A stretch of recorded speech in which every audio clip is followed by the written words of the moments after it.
Buenas tardes, estudiantes. Buenas tardes, profe. ¿Cómo está? Buenas tardes, profesor Sandra, profe, apreciados estudiantes, buenas tardes. ¿Cómo se encuentran? Buenas tardes, profe. Buenas tardes, profe. Bien, profe. ¿Cómo está usted? ¿Cómo le ha ido? Divinamente, sean bienvenidos a esta reunión. Gracias, profe. Está cerrando el micrófono, se me está cerrando el micrófono. Profe Sandrita, buena tarde para todos. Hoy tenemos muchas actividades, apreciados estudiantes. Hola, profe Raúl. ¿Cómo está? Sí, señor. Bien, muy bien. Le envié un cuadrito, entonces para que su merced más o menos sepa cuáles son los estudiantes. Hay 3 estudiantes que de pronto nos faltan ahí, pero pues ahorita le hacemos el llamado porque nunca me dijeron que iban a exponer. Pero Bueno, entonces, su merced dirá con quién comenzamos. en el orden, profe, en el orden que le envié. Bueno, correcto. Entonces tendremos en nuestro orden a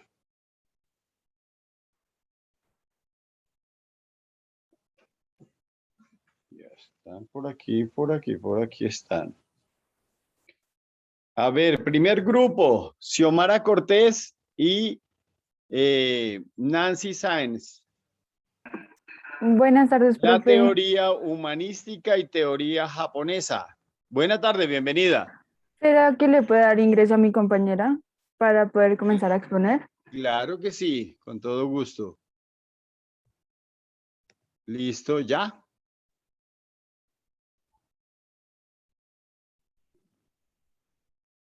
Cuando ustedes digan.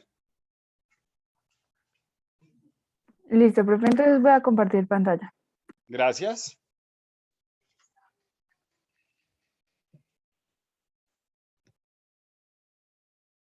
¿Observan la pantalla que estoy compartiendo? Sí, señora. Vale. La teoría que nos correspondió fue la teoría humanística. La teoría humanística y administración japonesa, o sea, la teoría Z. Los Sí. integrantes que hacen parte son Enid Xiomara Cortés y quien les habla, Nancy Liliana Sáenz Moreno. En primera instancia tenemos la teoría humanística. Pero pues antes de comenzar a hablar, hablemos sobre qué es una teoría. Una teoría es un conjunto interrelacionado de conceptos y proposiciones que tienen como objetivo explicar por qué ocurren ciertos acontecimientos y procesos. La teoría humanística se desarrolló por Jorge Elton Mayo en 1880 y 1949. En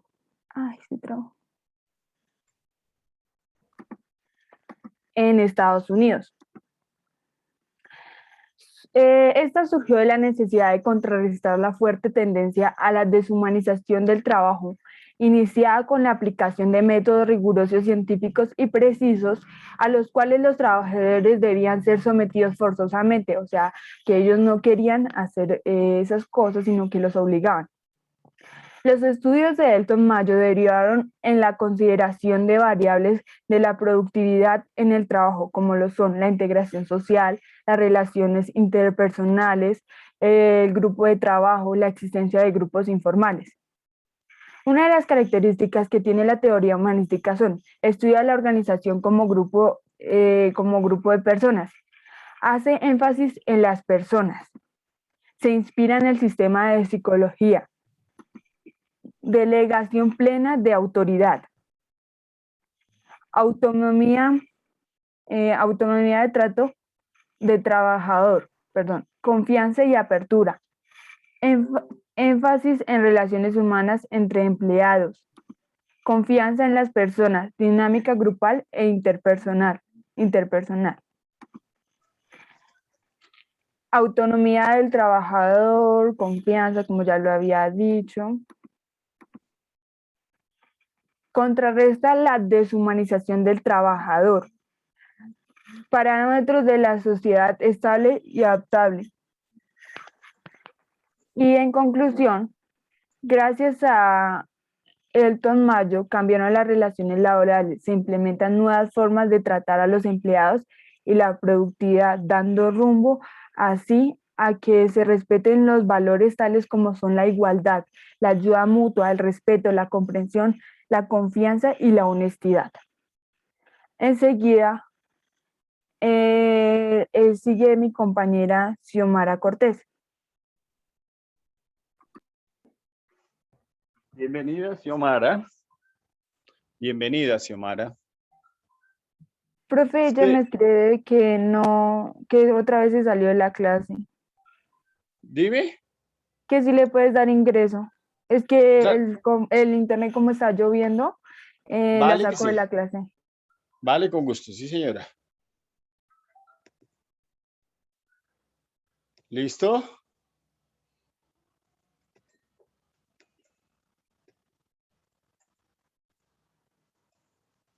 Ya. Siga, por favor. Teoría japonesa o teoría Z. La teoría Z es un tipo de gestión organizativa que fue desarrollada en 1981 por el estadounidense de padres japoneses William Nouchi. Esta teoría, también conocida como el método japonés, propone que no se intente desligar la condición de ser humano al empleado, puesto que la humanización en relación jefe-trabajador aumenta la productividad.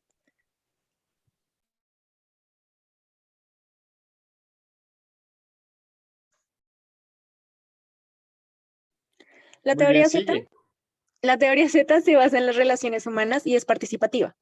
Ouchi entiende que el trabajo es una parte muy importante de la vida del trabajador y por tanto no se debe intentar separar lo uno de lo otro. De este modo, sostiene que un trabajador integrado en la empresa y que esté totalmente satisfecho con esta será mucho más productivo y tendrá una motivación fuerte y auténtica para esforzarse al máximo en trabajar con el fin de que la compañía alcance todos sus objetivos. Asimismo, Ouchi constató que las empresas estadounidenses que funcionaban con un modelo parecido al japonés eran las que disfrutaban de un mayor éxito.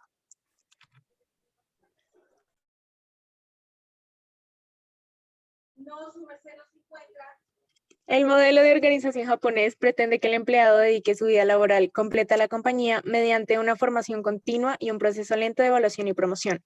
En este sentido, se da importancia a la línea del empleo de por vida. Entiende entonces que quien trabaja bajo presión y amenaza de despido en un ambiente de trabajo hostil, su rendimiento empeorará y especialmente a largo plazo. Los ascensos deben producirse tras un periodo largo de tiempo y hasta entonces todos los empleados del mismo nivel reciben el mismo sueldo. Este aspecto choca frontalmente con la visión estadounidense, que busca el rápido progreso y la asignación inmediata de un ascenso a quien está mejor capacitado, mientras que en el modelo japonés se pueden asumir estas mismas responsabilidades durante un largo periodo de tiempo, pero sin que se produzca un aumento del salario.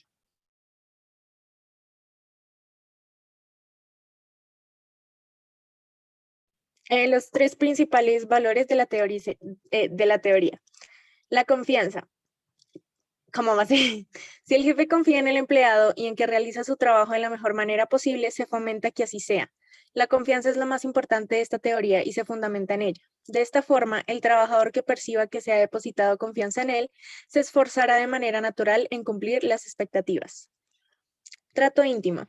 Asumiendo que el empleado no puede separar su vida personal del trabajo, puesto que el trabajo es una parte importante y grande en su vida, se establecen relaciones estrechas humanas en las que jefes y trabajadores se conocen personalmente. Prestar especial atención a las relaciones personales es una de las máximas de esta teoría. Sutileza en las relaciones.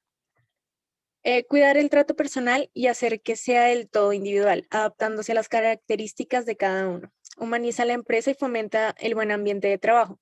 Para esto es necesario conocer las características únicas de cada individuo y ajustar el trato a cada uno de ellos.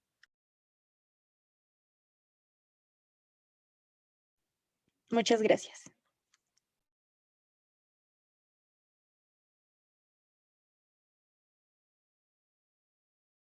Quienes hayan consultado sobre el tema o que quieran hacer una cuestión sobre algo o que quieran aportar, a ver, 2 minuticos solamente para plantear esta duda, inquietud sobre ustedes, apreciados estudiantes. ¿Quién quisiera hacer alguna pregunta a sus compañeritos?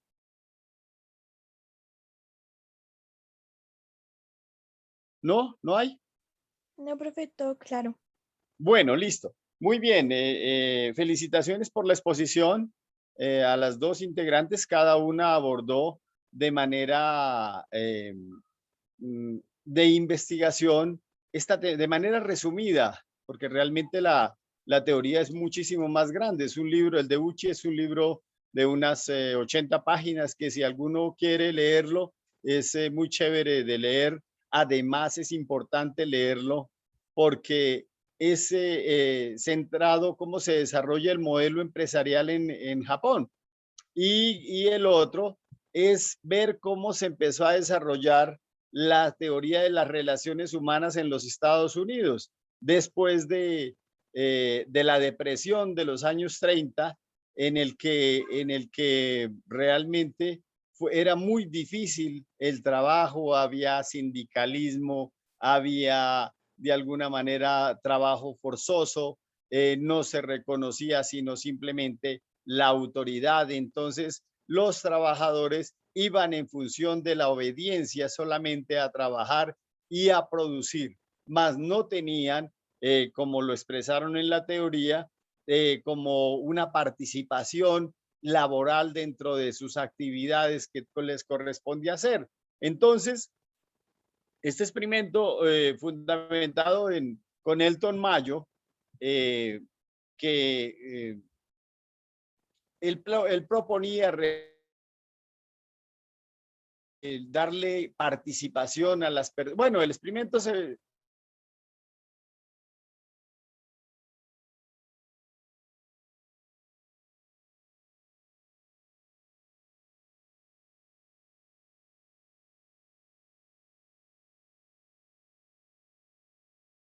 Profe, no se le escucha nada.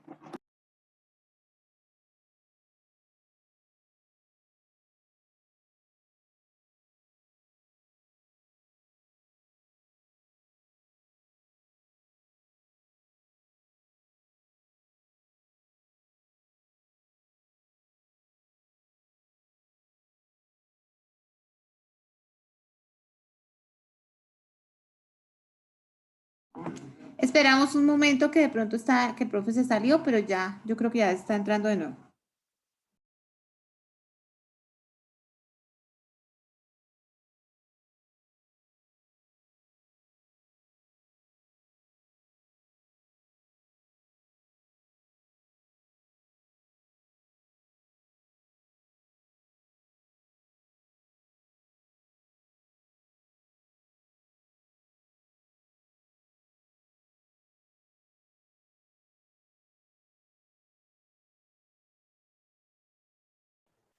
Entonces hablaba de que Elton Mayo realmente fue como el primer teórico interesado en analizar el comportamiento psicológico de los trabajadores y hablemoslo de una manera más sencilla, sin darle órdenes, sino buscar que ellos tuvieran iniciativa y efectivamente demostraron que tenían iniciativa, que podían organizarse, que podían de alguna manera establecer niveles de liderazgo y esas son las conclusiones básicamente de Elton Mayo. Muy bien, en ese orden de ideas finalizamos nuestra primera exposición y pasemos a la segunda.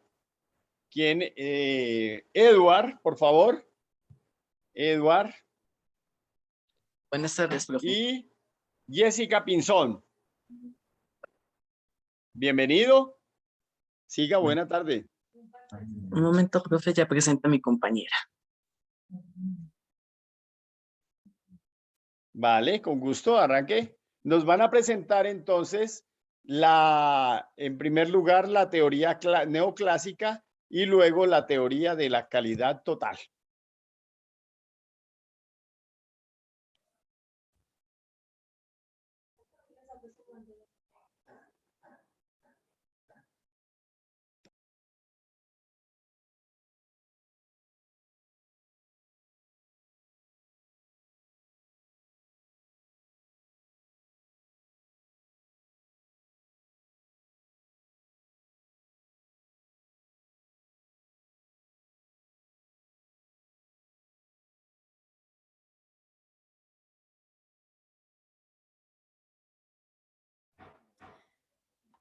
Buenas tardes. ¿Ya se ve la pantalla?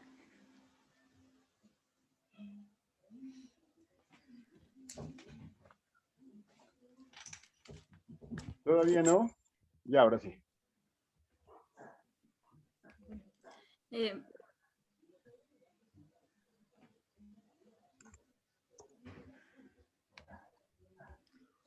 bueno, buenas tardes. Mi grupo está conformado por Eduardo Esteban y pues quien les habla, Natalia Pinzón. A nosotros nos corresponde la teoría neoclásica y la teoría de totalidad total, de calidad total. ¿De qué? Y pues mi compañero les va a explicar la De la teoría calidad total. Teoría neoclásica. El creador de la teoría neoclásica fue Peter F. Drucker. Nació el 19 de noviembre de 1909 y murió el 11 de noviembre de 2005. La teoría neoclásica aparece en la década de los 50, definiéndose como el enfoque universal de la administración y una actualización de la teoría clásica. Para los autores neoclásicos, la administración consiste en orientar, dirigir, controlar los esfuerzos de un grupo de individuos para lograr un objetivo en común, y el buen administrador es quien posibilita este hecho. Ya.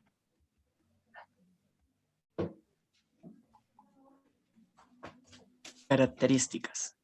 Las principales características de la teoría neoclásica son: primera, un énfasis en la práctica de la administración. Segunda, la reafirmación de los postulados clásicos. Tercera, un énfasis en los principios generales de la administración.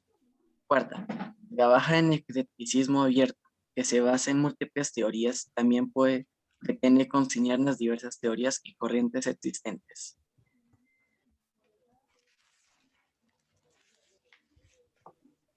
Principales representantes: Herbert A. Simon, 15 de junio de 1916, 9 de febrero de 2001. Un economista, politólogo y teórico de las ciencias sociales estadounidense. Francis William Neumann, 27 de junio de 1805, 4 de octubre de 1897. Fue un erudito clásico inglés y filósofo moral, escritor diverso y activista del vegetarianismo.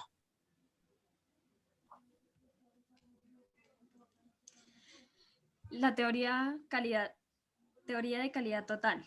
El creador fue William Edward Deming. Nació el 14 de octubre de 1900 y murió el 20 de diciembre de 1993.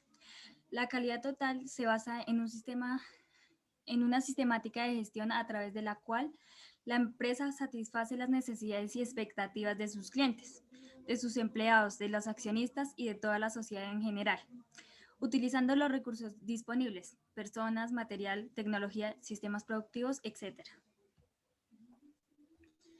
Las características de esta teoría son: un control de los errores que se van cometiendo para edificar un sistema que los evite antes de que suceda. Segundo, se trata de medir la calidad con instrumentos o métodos adecuados y conseguir que cada una de las personas de la empresa se sientan comprometidas personalmente en una nueva forma de trabajo hacia la fiabilidad. Un seguimiento estático de los resultados obtenidos, hacer posible por departamento para valorar el éxito del progreso y conseguir una mejora creciente de los resultados económicos.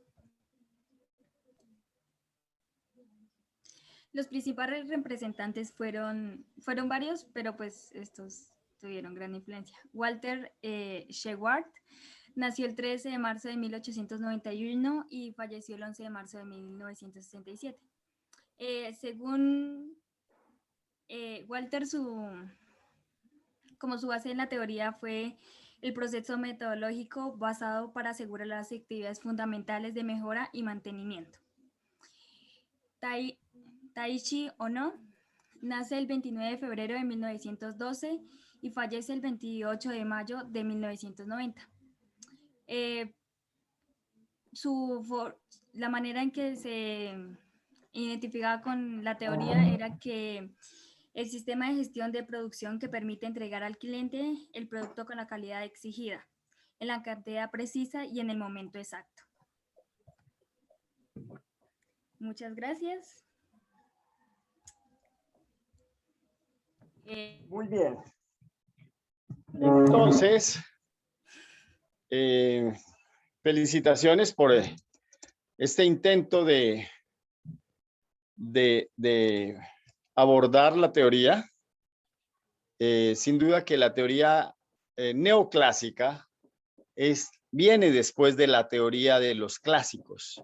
Aborda los postulados de la teoría clásica que en muchas ocasiones hemos hablado con ustedes de Taylor y de Fayol. Ellos recogen esa teoría, no le cambian absolutamente nada y simplemente su aporte en la teoría neoclásica se fundamenta en que los recursos y las habilidades de los trabajadores deben ser eficientes y de manera eficaz. Ese tal vez es como el aporte fundamental de cada uno de estos teóricos de la teoría neoclásica. Entonces, para la teoría de la calidad total, bueno, pero antes de pasar a la teoría de la calidad total, quería decirle que cada una de las áreas funcionales de la empresa, producción, finanzas, administración, etcétera, diseño, deben ser lo más eficiente posibles. Ese es el éxito de la teoría clásica. Deben combinar recursos, deben combinar mano de obra y deben combinar tecnología. Esas hacen eficiente a las empresas. Ahí se fundamenta. Philip Kotler es justamente el defensor de esta teoría y ahí lo propone. Muy bien, pasemos a la teoría de la calidad total.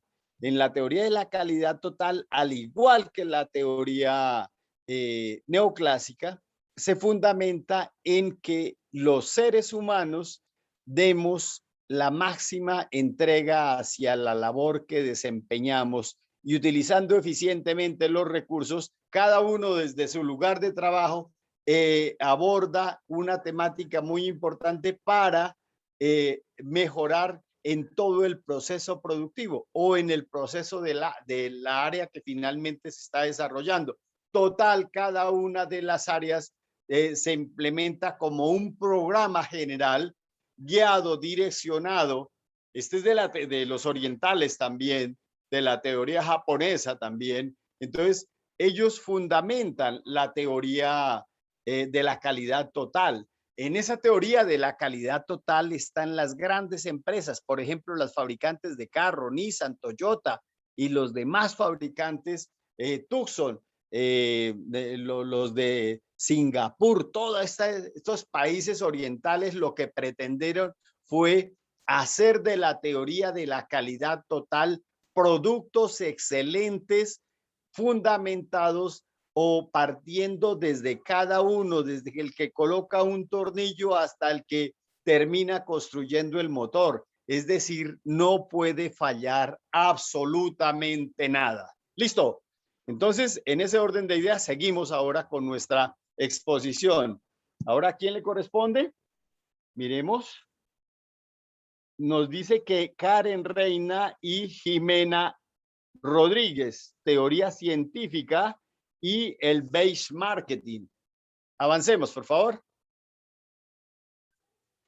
Sí, señor, ya comparto. Gracias.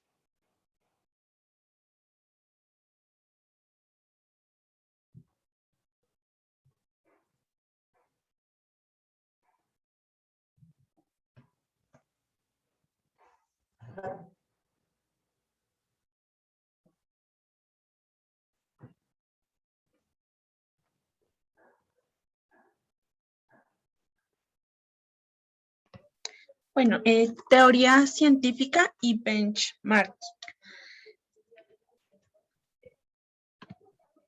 La teoría científica es el mismo diseño taylorista aplicado en la segunda revolución industrial.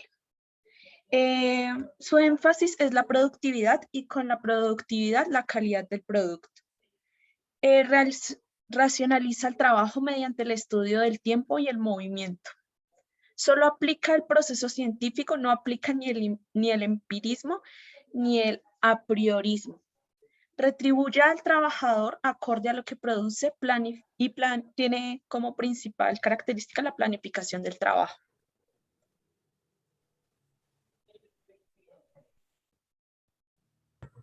Bueno, la teoría de benchmarking, bueno, es un proceso continuo por el cual se toma como referencia los productos, servicios o procesos de trabajo de las empresas líderes para compararlos con los de tu propia empresa y posteriormente realizar mejoras e implementarlas.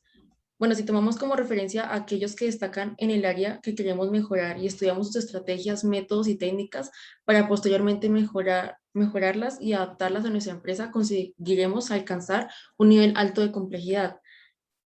Bueno, pues quiero aportar que la historia del benchmarking fue en 1979 que inició, digamos, con una operación industrial que fue sí, una empresa que hicieron para examinar sus costos de producción unitarios. Se establecieron también como procesos que son como 5 fases: fase de planeación, fase de análisis, fase de integración, fase de acción y fase de madurez. Siguiente, Jimena, por favor. También coloqué un ejemplo, que es la de Starbucks, que es como una empresa, que es, bueno, benchmarking, la inestabilidad económica y la apuesta por potenciar las ventas de café por parte de empresas bueno, de comidas, han hecho que Starbucks haya iniciado un proceso de benchmarking. O sea, esto lo puse porque, digamos, esta empresa utilizó como, bueno, se destaca para preparar café, ¿sí? Pero necesita como una empresa líder en quien fijarse para implementar posteriormente las mejoras. Entonces, la empresa elegida fue como el fabricante automovilístico Toyota, porque pues para ellos fue como un gran ejemplo en la optimización del tiempo, digamos, para la fabricación de sus productos. ¿Sí? Con esto me baso en que, digamos, leí que los trabajadores gastaban, digamos, mucho tiempo, digamos, para la preparación de cafés, como, digamos, que se caían o algo así, no, bueno, no entendí muy bien esa parte, pero que implementaron el plan de acción de la empresa como japonés para digamos, que sea una mejora. O sea, como que ven en las demás empresas lo que ellos necesitan como para mejorar. Y bueno, eso sería todo.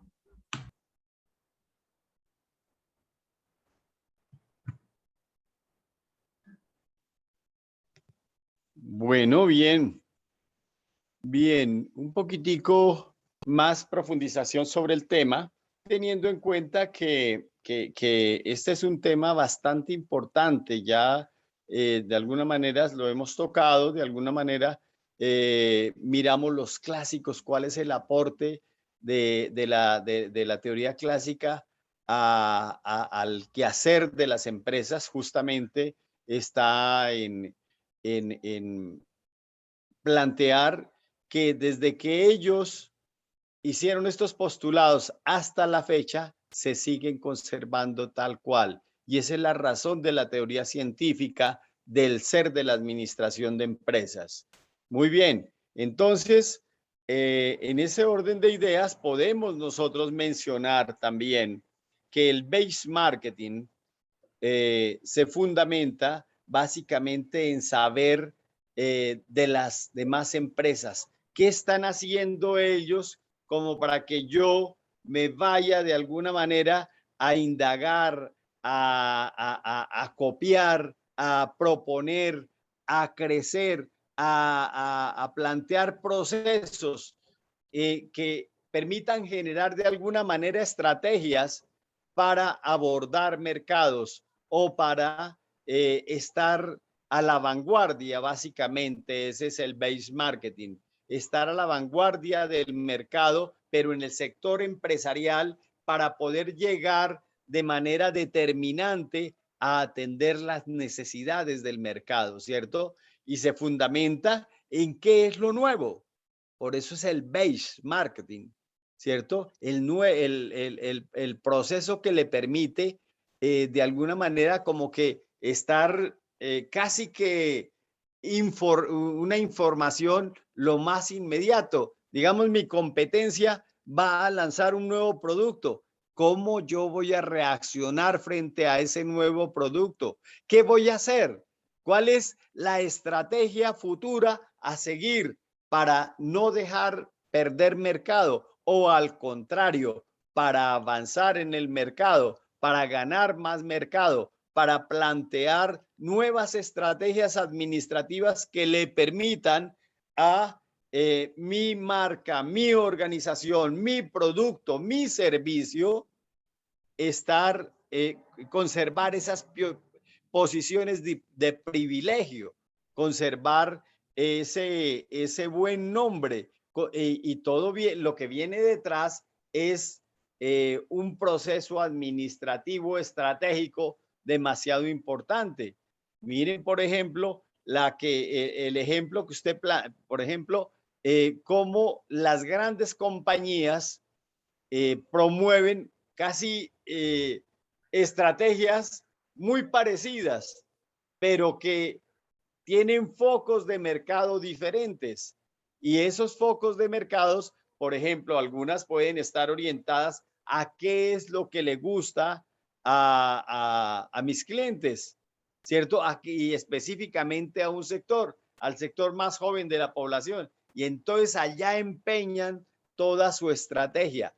Pero mientras yo hago esto, hay alguien que me está haciendo base marketing y eso permitirá, puede ser que nos asociemos, puede ser que nos espiemos, puede ser que nos integremos, puede ser que ambos crezcamos desde un plan de desarrollo. Entonces, ahí es la parte fundamental del base marketing. ¿Listo? Continuamos entonces. Miremos a quién le corresponde ahora. Perdón un segundito. Lo tengo por aquí. A ver. Le corresponde a Juliana Pinilla y Ronald Mora. Buenas tardes, profe. Ya Buenas presento la tardes, pantalla. Ronald. Buenas tardes, Juliana. Bienvenida. ¿Ya están viendo la presentación, profe? Sí, señor. Siga.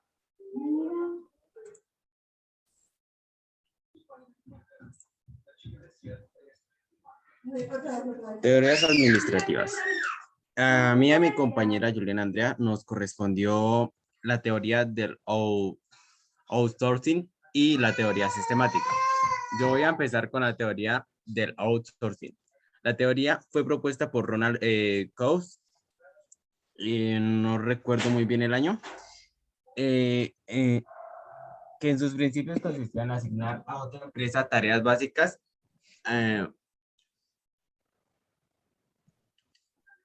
que en su principio consistía en asignar a otra empresa tareas básicas y ha evolucionado a convertirse a asignar procesos a cargo de empresas externas. A este tipo de contrataciones se les conoce como tercerización. ¿Cómo funciona? Esta teoría se aplica cuando una empresa contrata a otra tercerizándola para que ésta cumpla labores o desarrolle áreas de la empresa contratante. Esto quiere decir que una empresa contrata a otra encargada de una función para que le facilite el trabajo. Ventajas. Una de sus mayores ventajas es que permite mayor ganancia porque la empresa en sí se concentra en lo más importante, que es ganar dinero, y además ahorran gastos. Otra de sus principales ventajas es mejora la imagen de las empresas, ya que cuando empresas trabajan en grupo se pueden obtener mejores resultados. Y la otra es da paso a la innovación, ya que del trabajo del trabajo se pueden obtener nuevas ideas. Las desventajas. En primera, si la empresa subcontratada no cumple adecuadamente su función, puede afectar a la empresa contratante. Esto quiere decir que si la empresa que contratan no cumple su función de acuerdo a lo pactado, puede que la otra empresa se vea afectada. La otra desventaja es no hay una garantía de resultados positivos. Quiere decir que puede o no haber una ganancia o también puede haber una pérdida. Y la tercera es que no hay un control sobre la empresa contratada. Teoría sistemática, que le corresponde a mi compañera. Teoría sistemática. Las teorías sistemáticas se originan en diversos aportes científicos. Esta teoría, conjuntamente con la teoría de los sistemas, define funcionalmente los procesos de cambio en la sociedad y la política. Las teorías cibernéticas de los años 50 que proveerán de su lenguaje y su lógica a las teorías sistemáticas.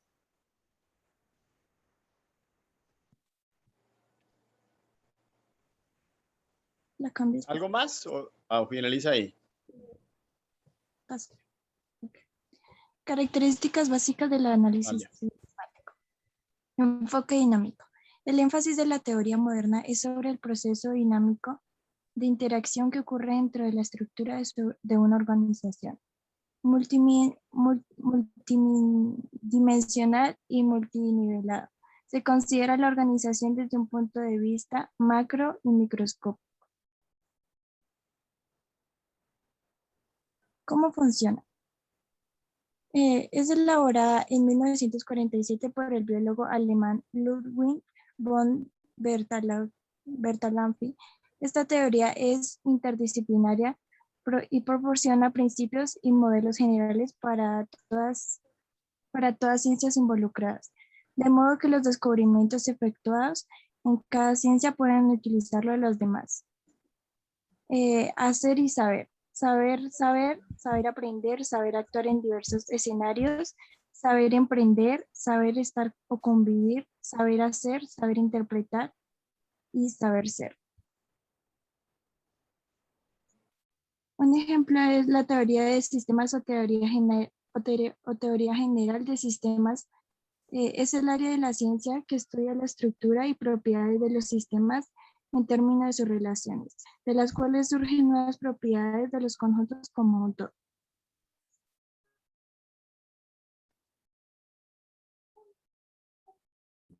Gracias. Bueno. Se va preparando, por favor. Jessica Borges y Daniel Sanabria. Bueno, dos elementos importantísimos. Hablemos de la teoría del outsourcing. La teoría, como bien lo mencionó nuestro estudiante, es la teoría de la tercerización. ¿Qué se hace? ¿Cómo funciona realmente la tercerización? ¿O qué es eso del outsourcing? Lo explicaba nuestro estudiante. Por ejemplo, yo tengo mi empresa y quiero dejarla vigilada todo el tiempo, las 24 horas. Seguramente si contrato a un vigilante para que trabaje en mi empresa, entonces, bueno, la ley colombiana le dice, ese vigilante debe trabajar turnos de 8 horas y entonces ya no podría, sino solamente que me vigile 8 horas y las otras 16. Entonces tendría que contratar básicamente casi entre 2 y 3 vigilantes. La ley, la teoría me propone que una empresa especialista en vigilantes, entonces ella tiene muchos vigilantes y me manda uno para el horario 1, uno para el horario 2 y uno para el horario 3. Total, estoy vigilado 24 horas y yo le pago el precio que le debería pagar a mi trabajador si lo contratara directamente, o de pronto un poquito menos. Entonces ahí es cuando se fundamenta que nuestro estudiante dice que las empresas pueden ganar mucho más dinero de esta manera, y efectivamente que pueden ganar mucho más dinero, porque yo necesito, por decir algo, un contador, y entonces le digo a una empresa de contadores, présteme el servicio de contaduría para mi empresa. Viene un empleado especialista en contaduría que no es empleado de mi empresa, se ubica, tiene su puesto de trabajo, trabaja la jornada de trabajo, yo arreglo formalmente cuánto me cobran por ese servicio. Está haciendo las labores dentro de mi empresa, pero corresponden a otra empresa. Muy bien. En función de esto, debo decirlo, hay de alguna manera un beneficio para la empresa, pero a veces se presta para maneras de esquivar la ley y entonces no pagar lo que le corresponde a los trabajadores. O sea, de alguna manera violentan el código sustantivo del trabajo. Por ejemplo, hay muchas empresas que son asociaciones de trabajadores, como una especie de cooperativas. Y entonces la empresa grande, por ejemplo, una siderúrgica, le dice a unos trabajadores, asóciense y como cooperativa yo los contrato.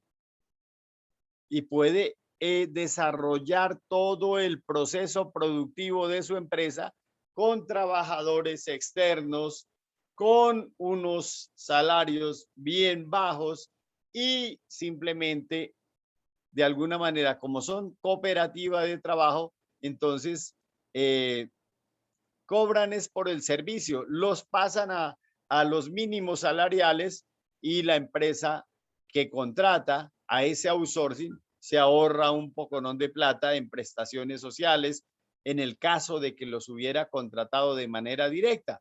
Esa sería una forma de esquivar la ley a través de la tercerización que hoy en día está tan de moda, e inclusive hasta el mismo, hay muchas posibilidades, muchas empresas a los cuales la Corte Suprema de Justicia y los altos tribunales les ratifica que no están haciendo las cosas correctamente en función de utilizando esa figura de tercerización.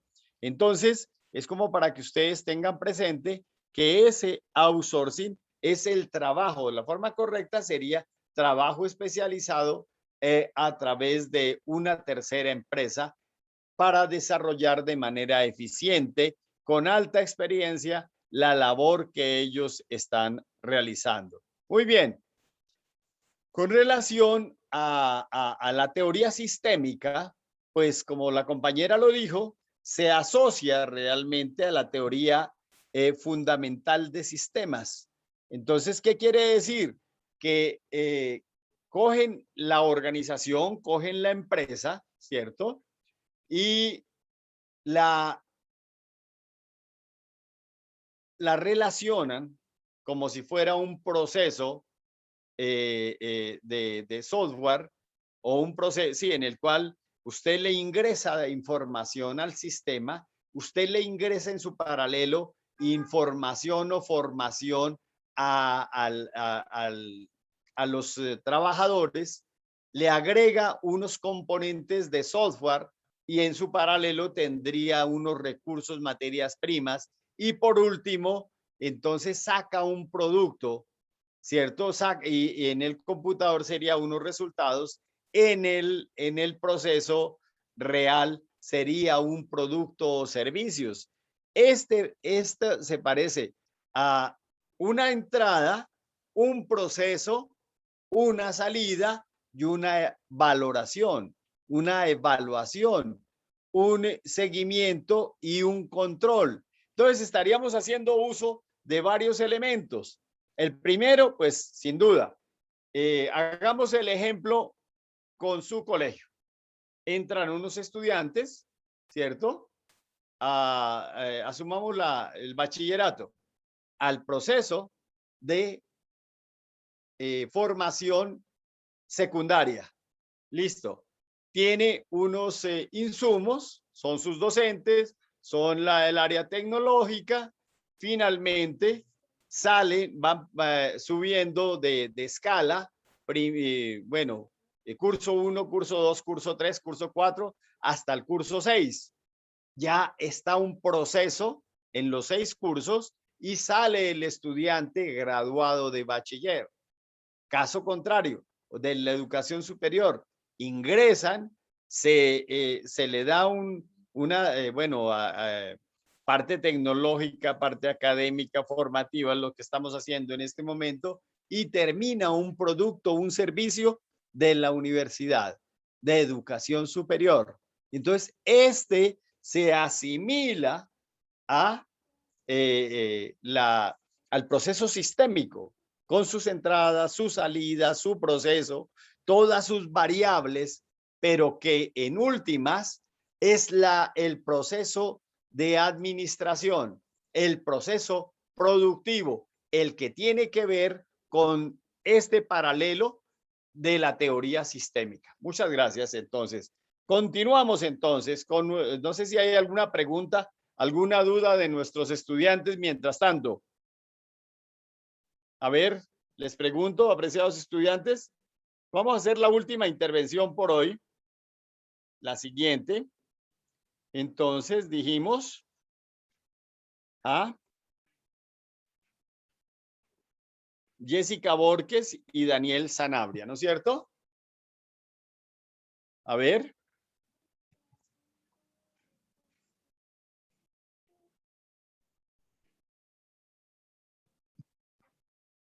Jessica Borges.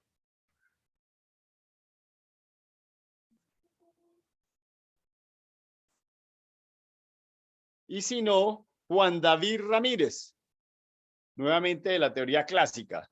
Juan David. Profe, él Buenas está tardes. también con Tania, sino que se me fue ahí y se me fue, sin querer no la incluí. Va con Tania. Ah, perfecto, con Tania, muy bien. Vamos a reforzar esta parte y para la próxima vamos a trabajar con la teoría burocrática, que es un poco extensa, tiene que ver básicamente con lo público, tiene que ver con la parte sociológica, y yo ahí quiero que quienes tengan esta teoría, de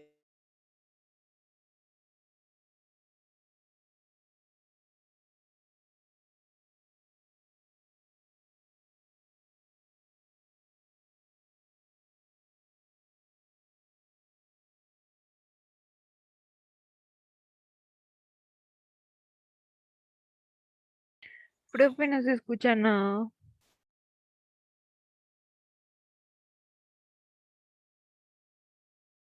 Juan David, es todo el micrófono suyo.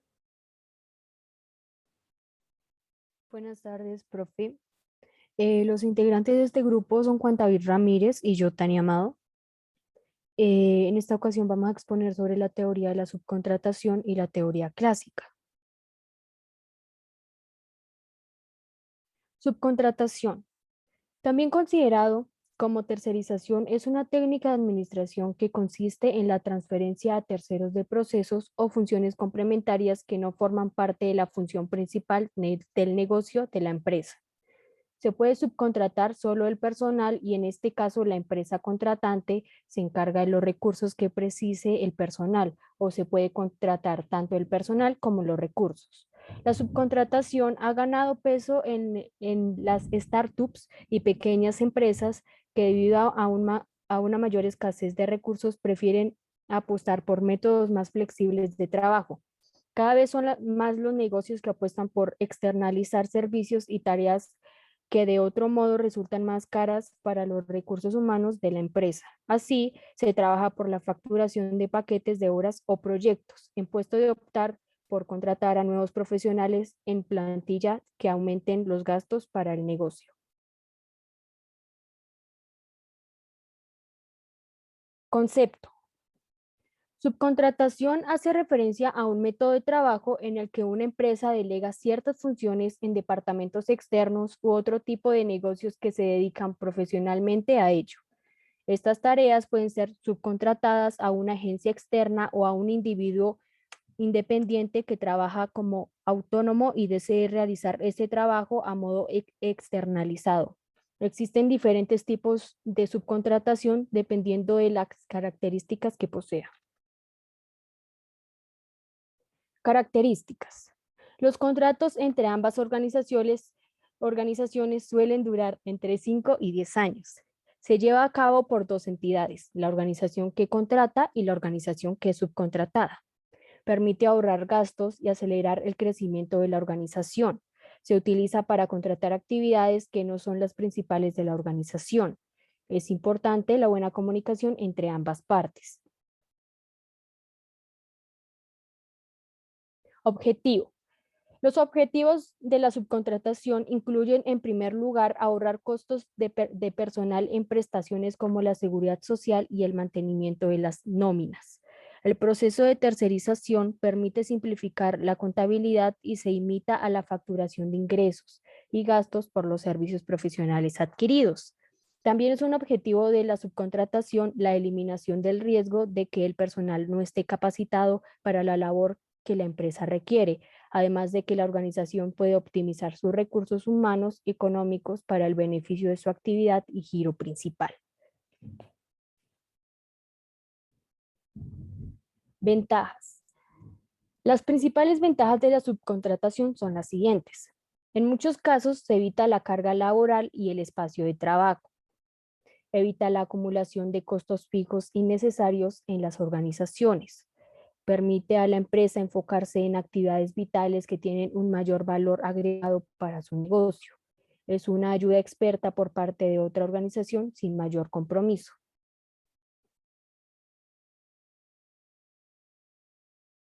Desventajas. Las principales desventajas de la subcontratación son las siguientes. De no establecer los controles necesarios, puede verse afectado el proceso de control de calidad. Se pone en riesgo que la empresa subcontratada no preste un buen servicio y genere una mala imagen al nombre de la organización que la contrata. No hace lugar al sentido de pertenencia, ya que no existe ningún tipo de compromiso ni vínculo entre las organizaciones. Se debe tener cuidado con la información que se brinda a otras organizaciones, ya que puede verse afectada con la confidencialidad. El establecer de forma clara las funciones u obligaciones de cada una de las partes requiere de tiempo. Ejemplos de la subcontratación. Primero, una empresa decide tercerizar a otra organización el servicio de limpieza y mantenimiento de la oficina. Una consultora de desarrollo informático necesita incorporar trabajadores, por lo que contrata a otra consultora de recursos humanos para la búsqueda y selección de personal. Una fábrica de galletas decide contratar una empresa que se encargue de la logística y distribución de su producto, por lo que terceriza dicho trabajo.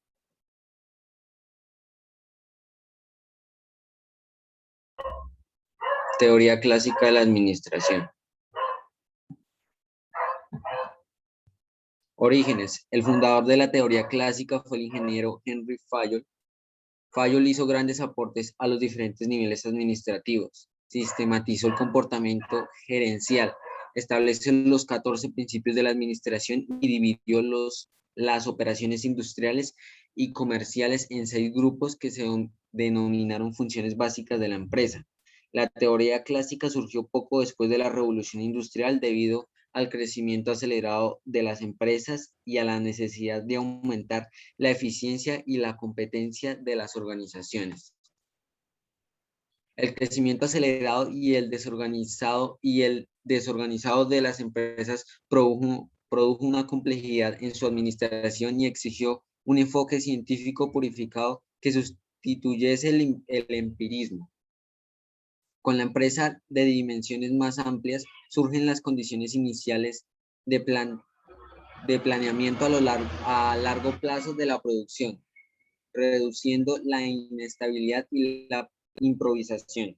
La necesidad de aumentar la eficiencia y la competencia de las organizaciones para poder obtener un mejor rendimiento de sus recursos y hacer frente a las competencias que se incrementen entre las empresas. Surge así la división del trabajo. Principios de la teoría clásica. La ciencia de la administración, como toda ciencia, se debe basar en leyes o principios. Fayol adopta la denominación principio, apartándose de cualquier idea de rigidez, por cuanto nada hay de rígido o absoluto en materia administrativa.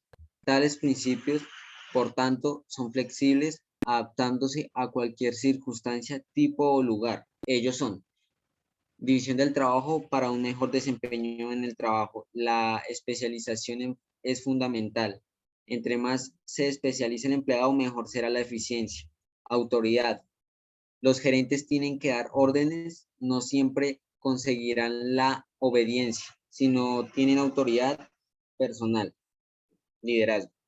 Disciplina. Los integrantes de una organización tienen que respetar las reglas y convenios que rigen en la empresa. Unidad de dirección.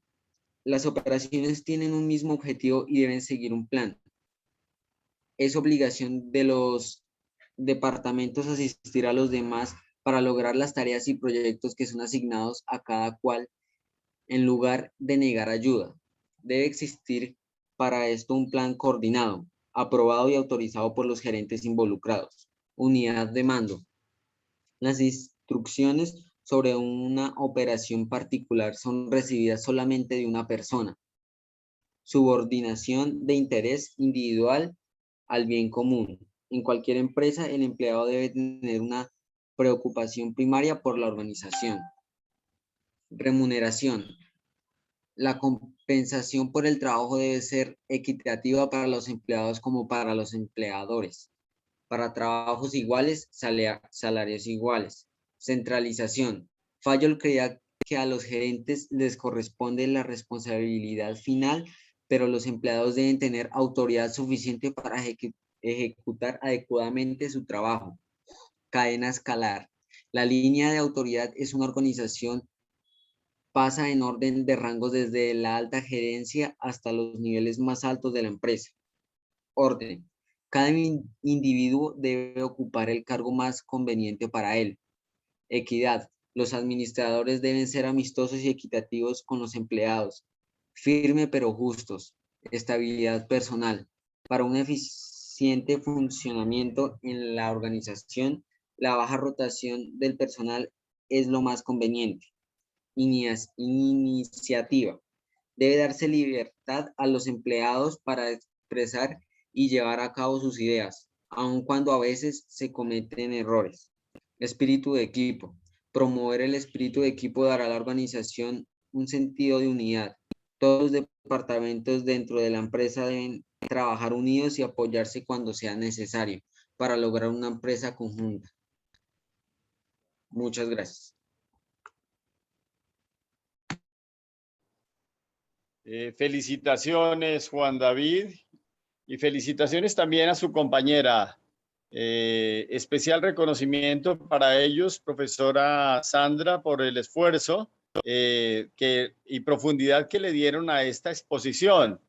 Entonces, mire que realmente se fueron a los principios de la teoría, de cada una de las teorías, y eso hace que el trabajo tenga cierta relevancia. Por lo tanto, la claridad, la investigación y la exposición que se realizó. Sin duda que los demás trabajos importantísimos, sin duda, pero debo reconocer en este último trabajo su dedicación, su esmero, su claridad en la exposición. Entonces, un aplausito desde aquí. Muy bien. Finalizamos aquí nuestra, salvo si algún tiene alguna duda, inquietud, pregunta. Profe Sandrita. No, profe, pues decirle que faltan, creo que nos faltan 3 grupos. El de ¿Sí? Daniel, que no sé qué pasó con ellos, Sebastián y Karen, Aliet, Víctor y Lady. Aliet, Víctor Mendoza y Lady Quintero, ¿no es cierto? Ellos son los que faltan para de pronto para exponer. Muy clase para bien, que entonces el próximo encuentro sin duda será un verdadero encuentro. Yo les pido que, al igual que felicité a este último grupo, que los grupos que faltan realmente hagan una exposición extraordinaria, porque hay mucho que aprender de estas teorías clásicas, de estas teorías modernas, de estos enfoques de relaciones humanas. Entonces, ahí vamos a hacer un pequeño refuerzo en el próximo encuentro, de si alguno de ellos tiene, profe, le recomiendo o puede reasignar la teoría de las relaciones humanas de Elton Mayo. Ahí debemos profundizar un poquitico para Listo, que este sea como que algo muy importante. Entonces nos quedó clarito nuestra teoría japonesa de alguna manera, la teoría de la calidad total, nuestra teoría humanística que vamos a reforzar. La neoclásica también es muy importante, aunque se parece mucho a la clásica. La teoría sistémica estuvo bien en su parte conceptual. Nos queda pendiente la teoría cuántica, la teoría de la reingeniería, sin duda la mejor de todas, la teoría burocrática, donde les pido que por favor profundicen un poquitico más. ¿Por qué le pido, me gusta esta teoría? Porque tiene que ver con nosotros en el manejo del Estado, en el manejo de la cosa pública, en el manejo de las grandes organizaciones. Y yo creo que ahí finalizaríamos el próximo encuentro. Si no hay más dudas, inquietudes, les quedo altamente agradecido y les deseo una feliz tarde y hasta el próximo encuentro. Profe, muchas gracias, muy Profe, amable. hasta luego. Lo hicieron muy bien. Felicitaciones. Gracias, profe. Muchas gracias. Hasta luego. Feliz Estén bien. tarde.